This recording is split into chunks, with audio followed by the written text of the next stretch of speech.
Mongolia. Solicito a la representante de protocolo que acompañe a Su Excelencia.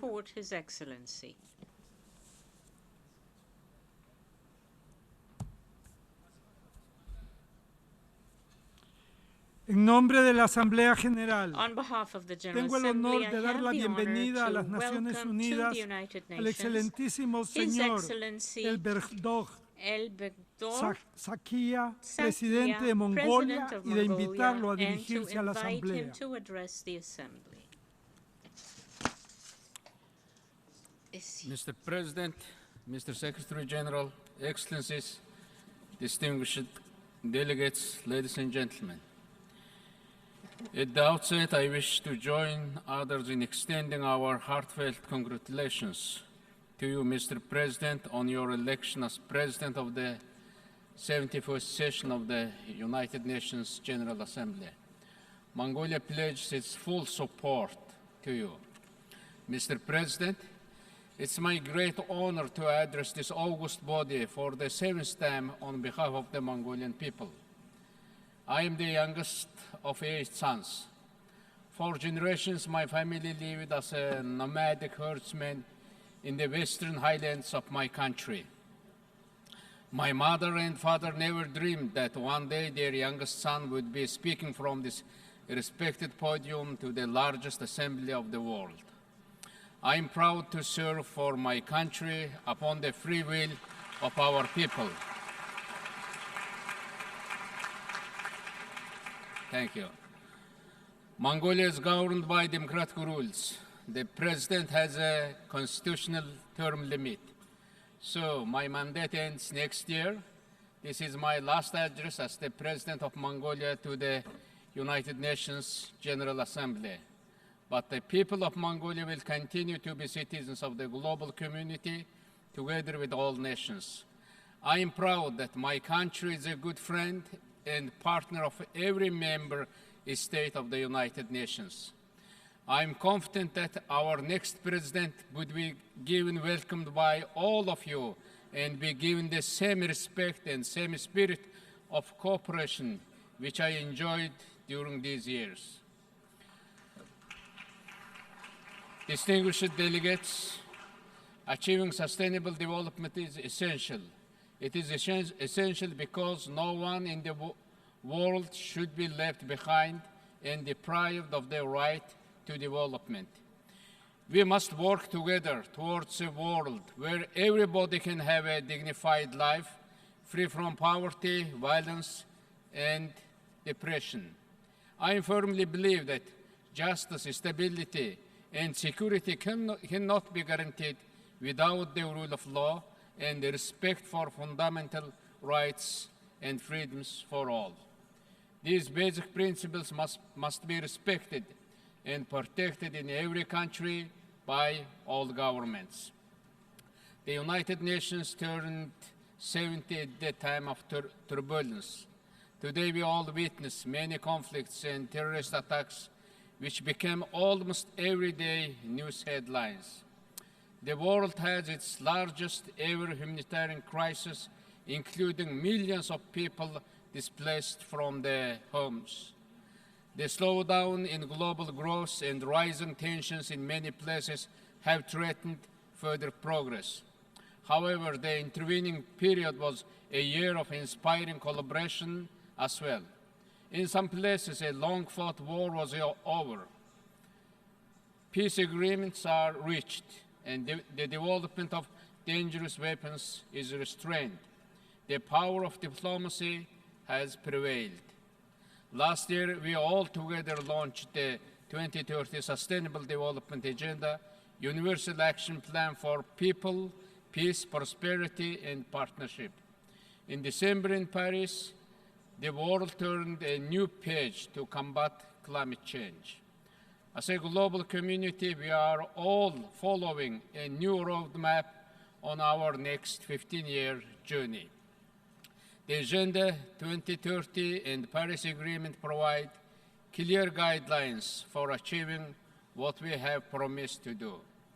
We now must act together as we take responsibilities for the people. We now must boost our partnership to save the planet. We now need the resources to put to make this action plan work. Mongolia will ensure that no one is left behind by reaching out to the most vulnerable first.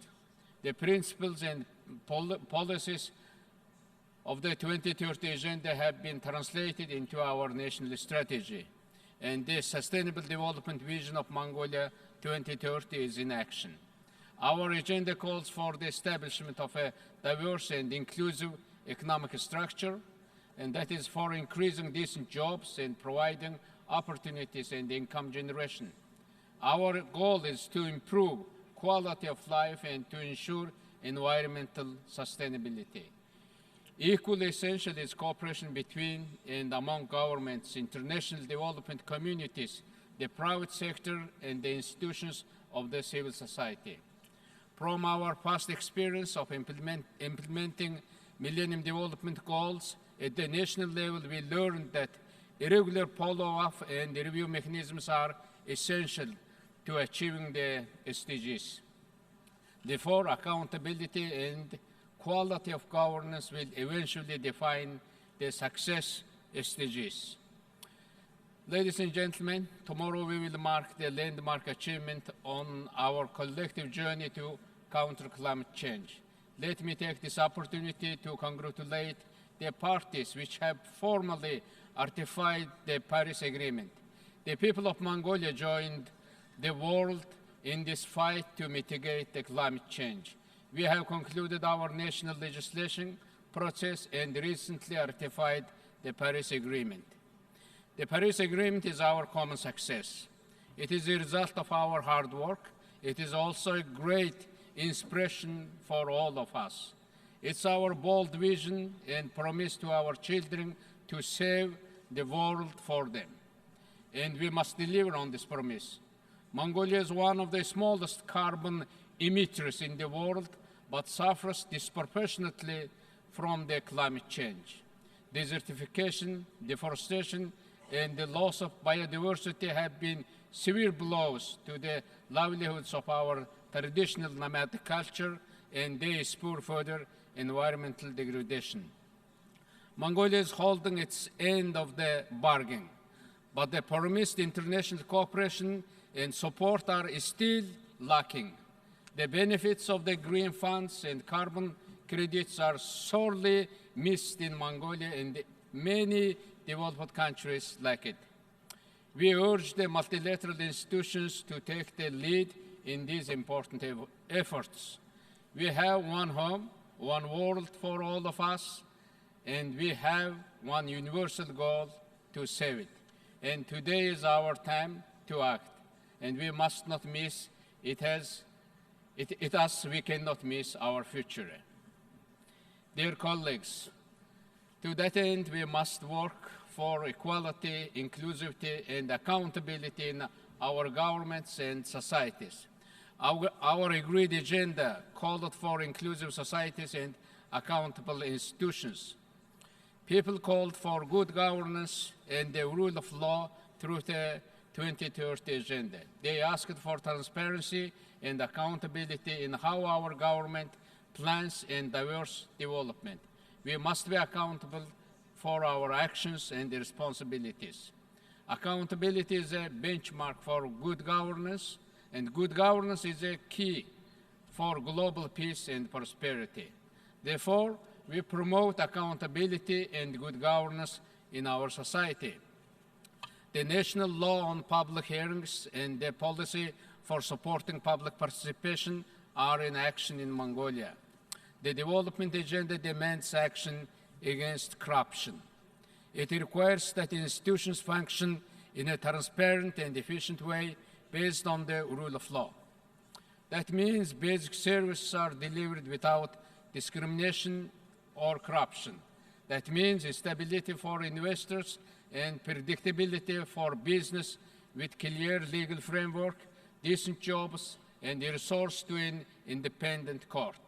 That means natural resources are harnessed to benefit the many, not the few, and the environmental impact is measured and controlled.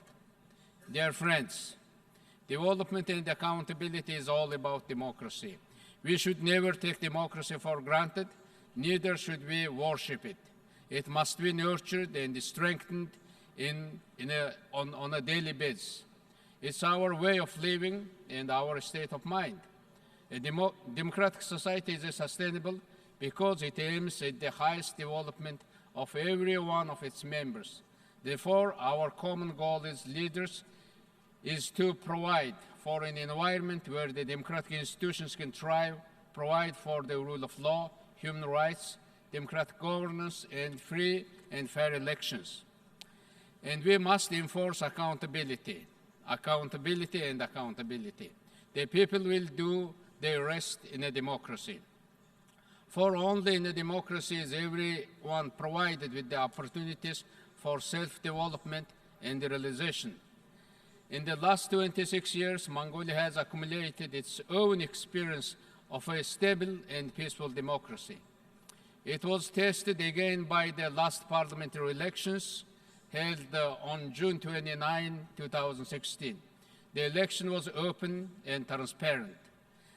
The newly formed parliament and cabinet are now responsible for the people of Mongolia. The people vested them full power to work hard for them. Over the last 2 decades, Mongolia has been supporting and promoting stronger democratic institutions and sustainable, effective, legitimate democracy. We have been sharing our experiences and lessons learned with other fellow nations. We were happy to learn that our lessons helped other countries. From this podium, I wish to sincerely congratulate the people of Kyrgyzstan and Myanmar for their successful elections held last year and wish them sustained prosperity. As a chair of the International Institute for Democracy and Electoral Assistance, Mongolia hosted the International Democracy Forum last month. At this year's forum, they focus on learning from democratic transitions. Experts from many countries with different models of democracy shared their experiences on improving the modalities of elections, accountability, and transparency. This was truly knowledge-sharing and inspiring exercise. The International Cooperation Fund of Mongolia, to which we are committed, will expand its activities to work together with emerging democracies. Mr. President, Mongolia holds dear human rights and liberties. These days, we all too often talk about human rights and the rule of law. Whether we uphold these values is tested by actual exercise and implementation. The entire 2030 agenda is centered on the respect for human rights and human dignity. We, the member states, have the primary responsibility for upholding human rights. To undertake its duty, Mongolia started a new phase of legal reform to ensure full protection of human rights, including the rights to justice. Mongolia abolished the death penalty. I believe that the death penalty is neither acceptable nor justifiable under any circumstances. I believe that one day our loving human family will become free of death penalty. I know it's not easy to exercise leadership on this tough issue. Nevertheless, as a democratic society in the East, Mongolia shall spare no efforts to promote human rights and human dignity. As a member of the United Nations Human Rights Council, Mongolia will work against any form of discrimination. 10 years ago, we, the member states, created the Human Rights Council to put the human rights pillar back at the center of the United Nations system. It was centered to provide a space for open dialogue to respond to human rights and emergencies. As we all know too well, human rights are sadly threatened around the world. Many fail to uphold human rights while countering terrorism. The Human Rights Council must act effectively to create a global culture based on a respect for human rights and dignity for all. Excellencies, the spread of terrorism all over the world is a grave concern for us. Terrorism is a common challenge for the entire humankind. It is a common threat to national security as well as to the global order. We all witness almost every day humanitarian disasters and massive human rights violations. Mongolia firmly opposes all forms of terrorism and violence. There is no justification for any terrorism. The international community must be united to defeat and counter terrorism. At the same time, we should also do all we can to prevent this violent extremism. In July this year, Mongolia successfully hosted the 11th ASEM Summit, commemorating its 20th anniversary. I take this opportunity to express my heartfelt gratitude to the heads of state and government and leaders of the ASEM partner organizations for attending the summit and contributing to its success.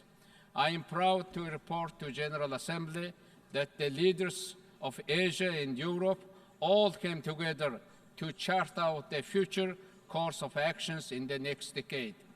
We reaffirmed our strong determination for joint actions to consolidate peace, security, and stability. Asia and Europe are united in our actions against terrorism, corruption, and poverty. I firmly believe that ASEM multilateralism will advance global well-being and prosperity.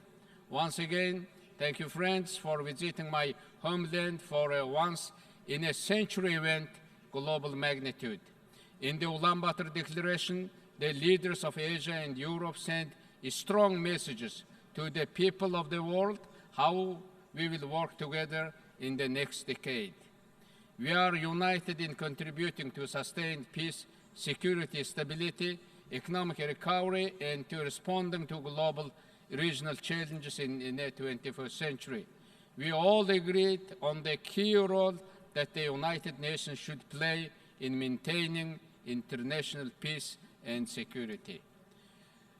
Friends, colleagues, it has always been a profound delight for me as the head of state of Mongolia to report to the General Assembly of the successful service of Mongolian sons and daughters in blue helmets who stand on guard for global peace and stability. The United Nations is making its utmost to protect civilians and conflicts and create conditions for lasting peace. The security environment is far more complex and more dangerous than ever, and service of the United Nations peacekeepers has never been this much in demand. The world is not yet free of wars, devastations, and destitution. But we believe that there will come a day when child refugees no longer will be swept to the shore by cold ocean tides, when children no longer will be orphaned in a senseless violence and wars, and when people no longer will be afraid to take peaceful strolls in the beautiful cities of Nice, Istanbul, or Dhaka.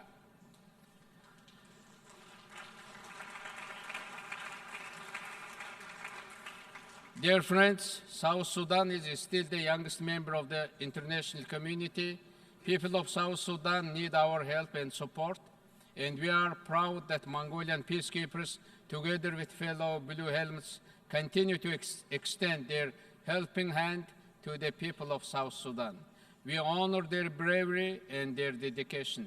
Taking this opportunity, I would like to express my profound appreciation to the thousands of courageous members of international humanitarian organizations. They put their very lives at risk while saving millions from certain death and starvation. And once again, my congratulations to them. The demand for mediation and support and good offices for humanitarian assistance reached all-time high. The situation must be resolved. My own region, Northeast Asia, is home to many unresolved issues. The last stronghold and division of the Cold War still remains on the Korean Peninsula. Any development there will have a direct impact on regional and our own security and stability. Once again, we reiterate our firm position that the Korean Peninsula should be nuclear weapon-free.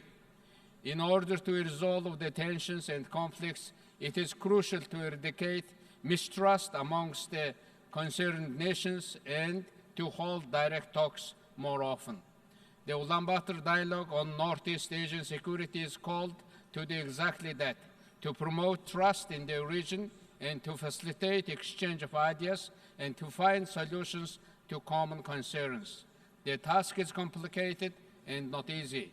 However, every member of the United Nations shall strive for a right solution. Mr. President, in conclusion, may I express Mongolia's full commitment to faithfully implement both the 2030 Sustainable Development Agenda and Paris Agreement on climate change. We must demonstrate to the world and to our nations that meaningful progress is being made in all 17 Sustainable Development Goals. We reaffirm our firm commitment to the multilateral system with the United Nations as its core. So let us work together for the progress of global development for the future generations. And as ever before, in the cause of peace, freedom, and justice, Mongolia will play its part. I thank you for your kind attention.